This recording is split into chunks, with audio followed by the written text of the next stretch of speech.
La venganza puede no traer de vuelta a nuestros seres queridos, pero puede brindar una sensación de justicia y de cierre.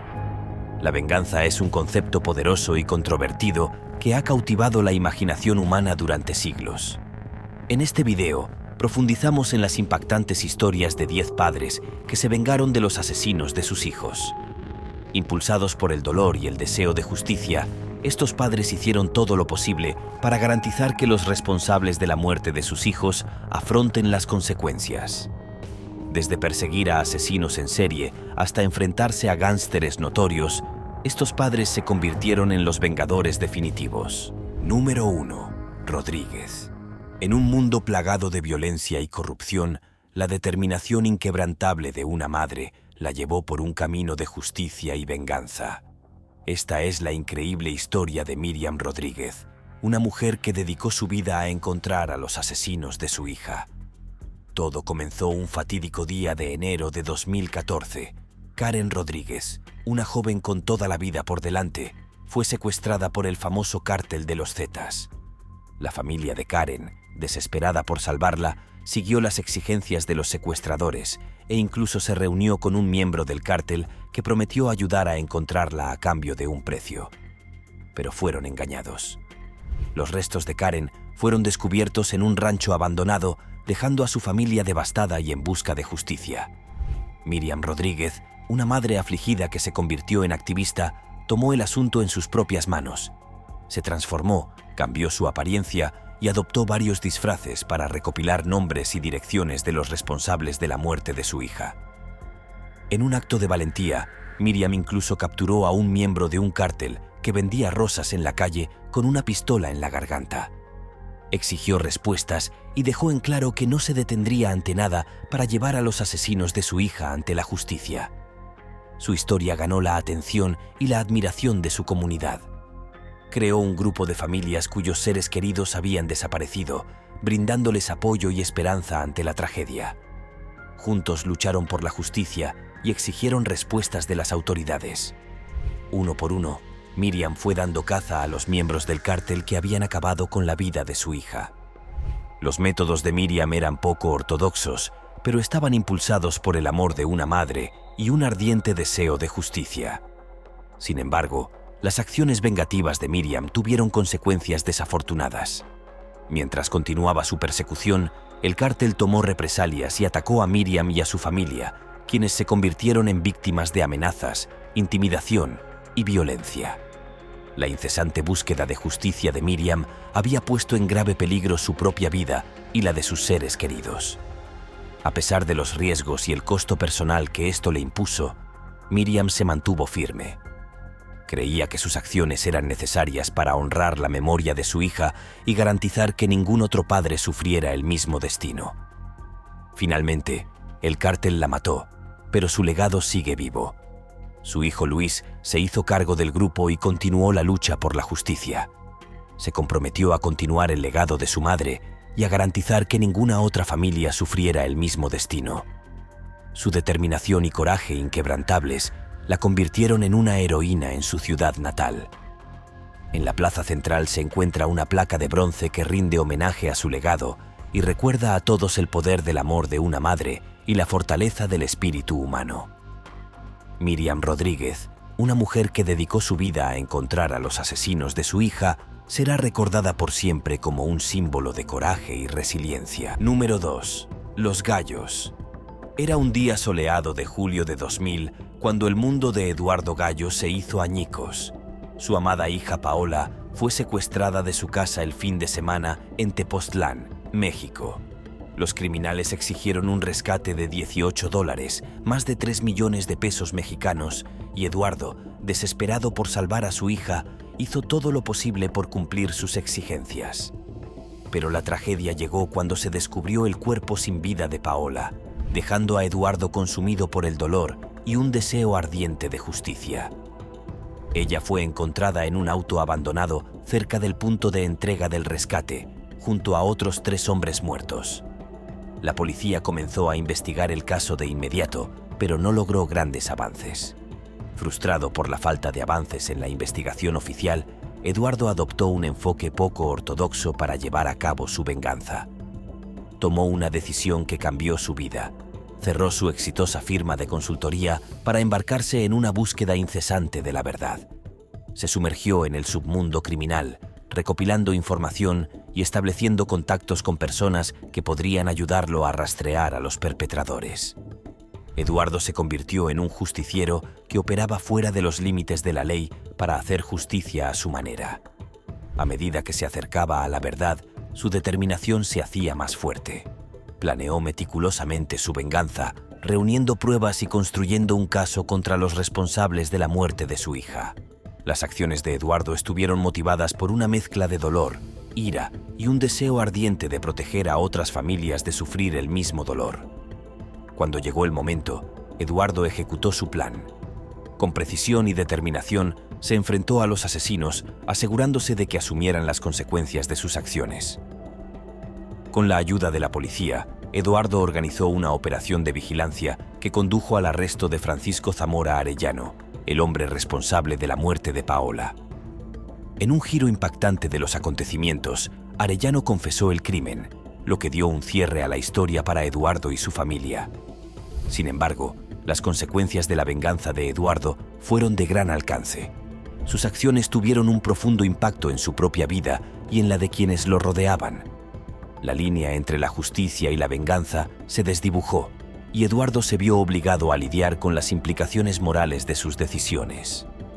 El costo que esto tuvo para su bienestar mental y emocional fue inmenso, pero se mantuvo firme en su creencia de que había hecho lo necesario para honrar la memoria de su hija. La historia de la familia Gallo es un testimonio de hasta dónde puede llegar un padre para buscar justicia para su hijo. Sirve como un duro recordatorio de las fallas del sistema judicial y las frustraciones que pueden llevar a las personas a tomar el asunto en sus propias manos. Número 3.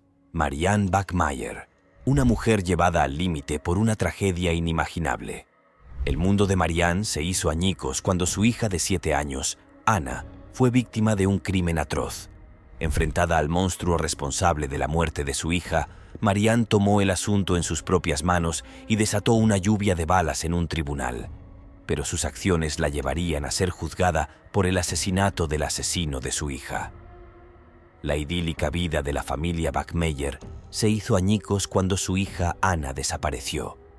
El desgarrador descubrimiento de su violación y asesinato por parte de Klaus Grabowski conmocionó a su unida comunidad. La madre, desconsolada, estaba decidida a encontrar justicia para su hija y asegurarse de que Grabowski pagará por sus atroces crímenes.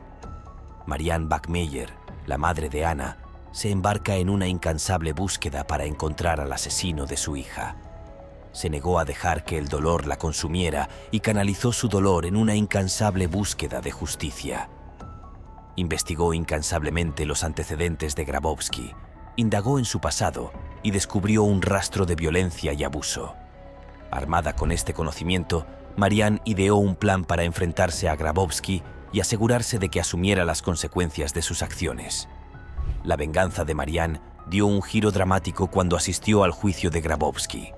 En un impactante acto de desafío, sacó un arma y le disparó en una sala llena de gente. El acto causó conmoción en el sistema legal y cautivó a la nación. Las acciones de Marianne fueron un intento desesperado de tomar el asunto en sus propias manos y hacer justicia, como ella sentía que faltaba. Las consecuencias de la venganza de Marianne fueron profundas. Su juicio se convirtió en un espectáculo mediático, con la opinión pública dividida sobre si las acciones de Marianne estaban justificadas o si habían cruzado la línea del vigilantismo. Se enfrentó a cargos penales por sus acciones y se la consideró responsable del asesinato de Klaus Grabowski. Marianne fue condenada a 6 años de prisión tras ser declarada culpable de homicidio involuntario y posesión ilegal de un arma de fuego. El impacto de la venganza de Marianne se extendió más allá de la sala del tribunal. Tuvo un efecto duradero en su bienestar emocional y tensó sus relaciones con sus seres queridos. Marianne se convirtió en el símbolo de una madre en duelo llevada al límite. Fue puesta en libertad condicional después de cumplir 3 de los 6 años de condena.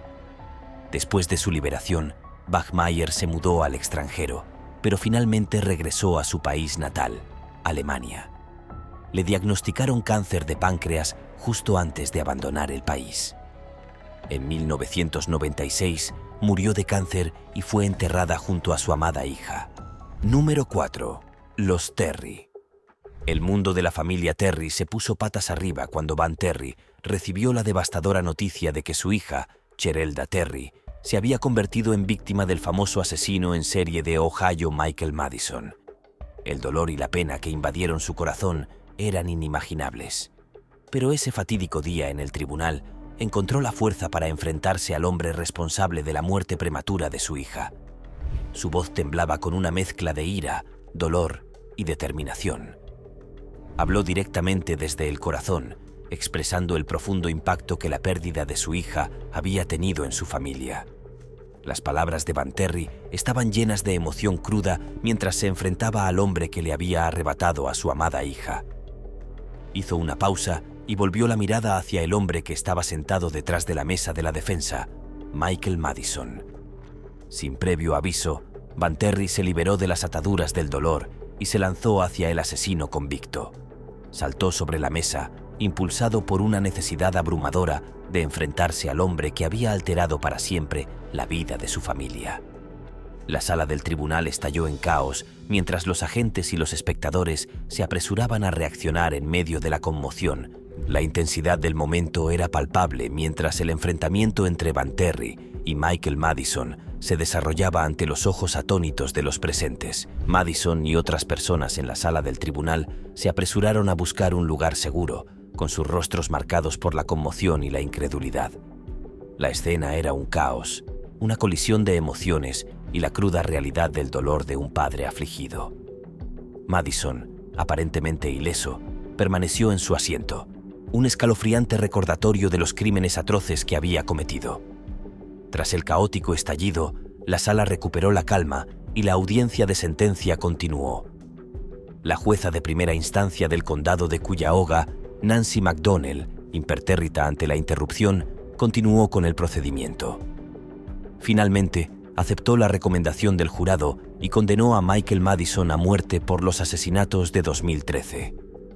La naturaleza horrible de los crímenes de Madison, junto con las pruebas presentadas durante el juicio, superaron cualquier intento de evitarle el castigo máximo.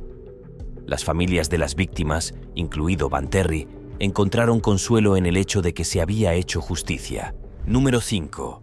The Bamberskys, My Daughter's Killer.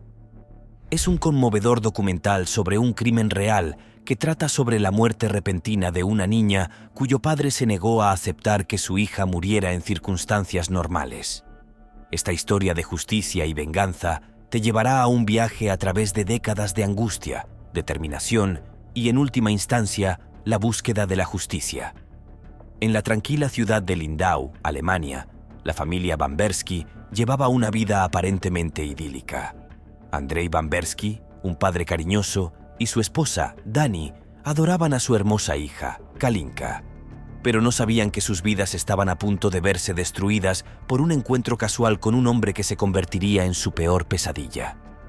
Era el verano de 1982 cuando la familia Bambersky se cruzó con Dieter Kronbach, un médico alemán que se había mudado recientemente a la zona.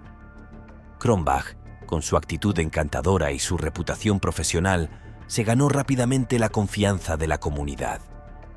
Una cálida tarde de julio, la familia Bambersky invitó a Kronbach a su casa para una reunión informal. A medida que avanzaba la velada, Kalinka, una jovencita de 14 años vibrante e inocente, se encontró sola con Kronbach. Lo que ocurrió en esos momentos perseguiría a la familia Bambersky durante años. La verdad salió a la luz después de esa noche. Kalinka había sido agredida sexualmente y había perdido la vida trágicamente. La familia Bambersky quedó devastada, lidiando con el dolor inimaginable de perder a su amada hija. Su padre, Andrei Bambersky, consumido por el dolor, se embarcó en una búsqueda incansable para descubrir la verdad detrás de la muerte de su hija. Se negó a aceptar la conclusión de la investigación inicial de que la muerte de Kalinka fue accidental. Andre reunió pruebas y armó un rompecabezas que apuntaba a la participación de Kronbach en la muerte de su hija. Pero la justicia se le resistía, ya que las complicaciones legales y los problemas jurisdiccionales obstaculizaban sus esfuerzos. Sin desanimarse, Andrzej Bamberski prometió no rendirse nunca. Luchó incansablemente, sorteando las complejidades del sistema legal, decidido a llevar a Kronbach ante la justicia y garantizar que la memoria de su hija no fuera olvidada. Después de 25 años de lucha, Kronbach rindió cuentas por sus crímenes. El veredicto del tribunal francés trajo una sensación de cierre a la familia Bamberski, un rayo de justicia frente a una tragedia inimaginable. La historia plantea importantes preguntas sobre las fallas de nuestros sistemas legales, las limitaciones de la cooperación internacional y hasta dónde pueden llegar las personas cuando las instituciones que se supone deben protegerlas les fallan. La historia de la familia Bamberski sirve como recordatorio de que la justicia no siempre se obtiene fácilmente. Requiere resiliencia, determinación y a veces medidas extraordinarias. Muestra el poder del amor de un padre por su infancia, incluso en la muerte. Los Chassim Mard. Chassim era un miembro querido de la comunidad, conocido por su bondad y ambición. Soñaba con marcar una diferencia en el mundo, pero el destino tenía un plan diferente para él. Sin que Chassim lo supiera, un conocido criminal llamado Arif Hussein había puesto sus miras en él. Arif Hussein no era ajeno al lado oscuro de la vida. Con una larga lista de delitos y una terrible reputación, Arif Hussein vio a Chassim como un obstáculo, una amenaza para sus actividades ilícitas. Ideó un siniestro plan para eliminar a Chassim, asegurándose de que nunca más se interpusiera en su camino. Y así, esa fatídica noche, mientras Chassim caminaba hacia su casa, sin darse cuenta del peligro que acechaba en las sombras, ocurrió la tragedia. Arif Hussein, impulsado por sus retorcidos motivos, atacó a Chassim con una brutalidad fría y calculada. La noticia del asesinato de Chassim fue devastadora y dejó a su familia y amigos desolados. A raíz del trágico asesinato de su hijo, el padre de Mr. Ahmed ideó un plan que conmocionaría a la ciudad de Bareilly. Ahmed utilizó todos los recursos a su disposición, aprovechó sus conexiones e influencia para orquestar la liberación de Arif Hussein. Cuando el tribunal concedió la libertad bajo fianza a Arif Hussein, el público observó con incredulidad. No podían comprender por qué un padre afligido había llegado a tales extremos para liberar al asesino de su hijo. A puerta cerrada, el señor Ahmed reveló sus verdaderas intenciones a unos pocos elegidos. Una fatídica noche, el señor Ahmed invitó a Arif Hussein a un lugar apartado en las afueras de Bareilly. La tensión en el aire era palpable. Era un momento de ajuste de cuentas, un momento en el que finalmente se haría justicia. En un giro impactante de los acontecimientos, el señor Ahmed sacó un arma y apuntó a Arif Hussein. El mundo pareció detenerse cuando el sonido del disparo resonó en la noche. Arif Hussein cayó al suelo. La noticia del acto de venganza del señor Ahmed se extendió como un reguero de pólvora y dejó a la ciudad de Bareilly en estado de shock. Después del incidente, el señor Ahmed fue arrestado y enfrentó número 7, la familia Stokes. Taishon Lee, un niño inocente y lleno de vida de 9 años, disfrutaba de un día soleado en el parque cercano a la casa de su abuela. Estaba sentado en un columpio, riendo y disfrutando de los momentos despreocupados de la infancia. Pero entonces se acercó un hombre llamado Dureit Boone Doughty. Tishan Doughty, un desconocido para el joven, dribló su pelota de baloncesto y se ofreció a comprarle una caja de jugo. Tishon, confiado e inconsciente del peligro que lo esperaba, siguió a Doughty hasta un callejón. Doughty, impulsado por un motivo siniestro, disparó varias veces en la cabeza al niño inocente.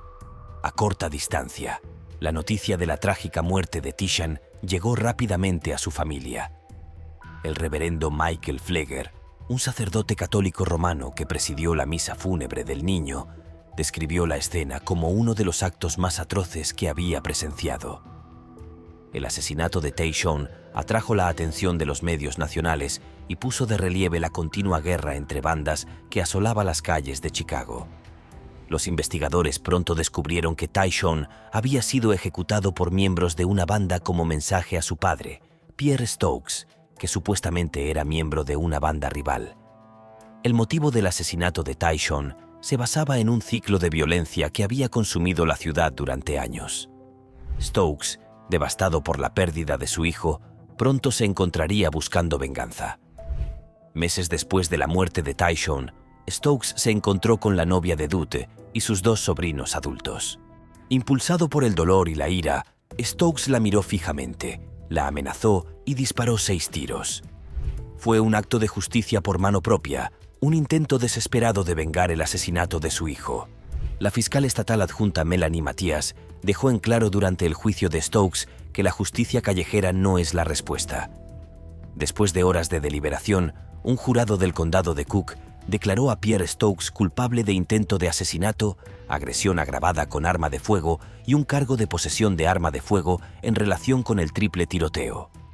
Finalmente fue sentenciado a 30 años de prisión por sus acciones, pagando el precio de tomar la justicia por su mano.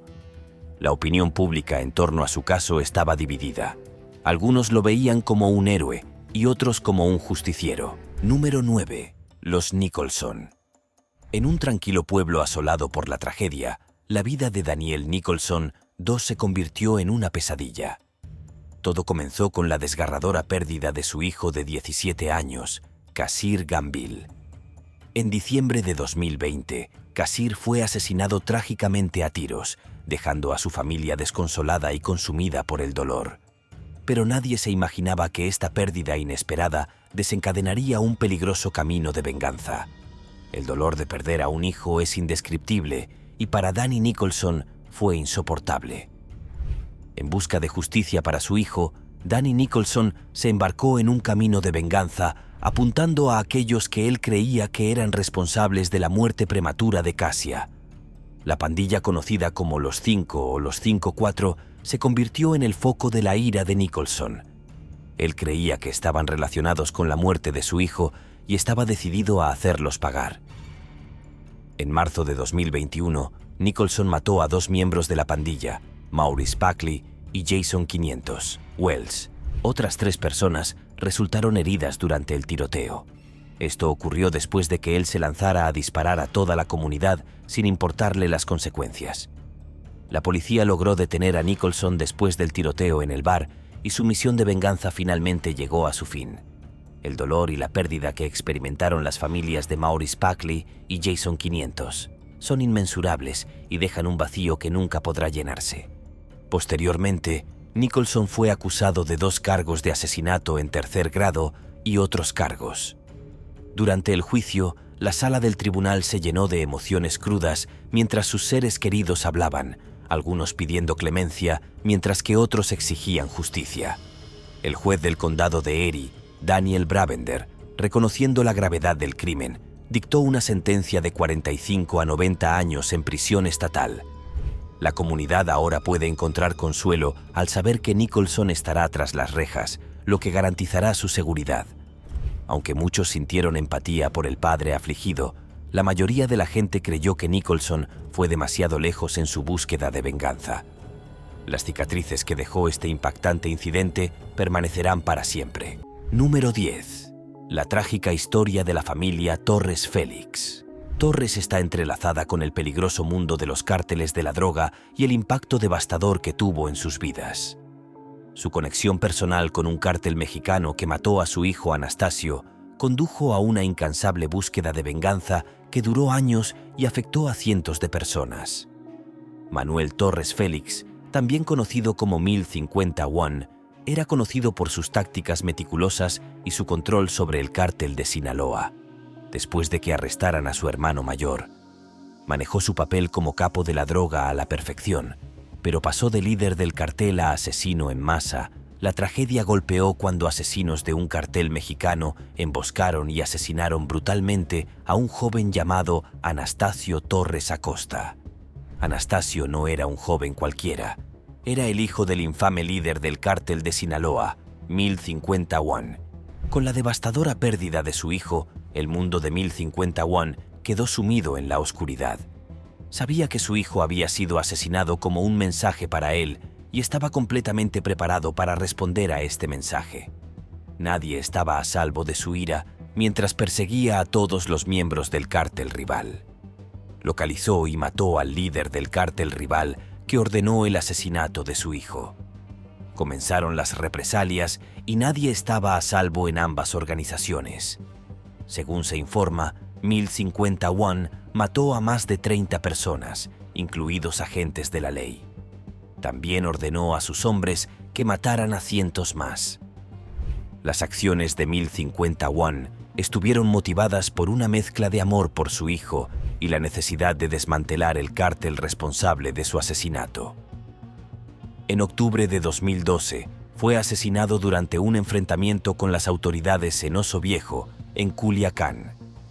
Los militares de Sinaloa allanaron sus casas y escondites, confiscando todas sus armas, plumas y municiones. Su legado y el cártel de Sinaloa siguen dando forma al panorama del crimen organizado mexicano. Las luchas de poder, las alianzas y la búsqueda incesante de dominio siguen vigentes hasta el día de hoy. Las historias de estas 10 familias sirven como recordatorio de que la justicia no siempre se obtiene fácilmente. Requiere resiliencia, determinación y a veces medidas extraordinarias. Es un testimonio del poder del amor de un padre por su hijo y de lo lejos que están dispuestos a llegar para buscar justicia o venganza.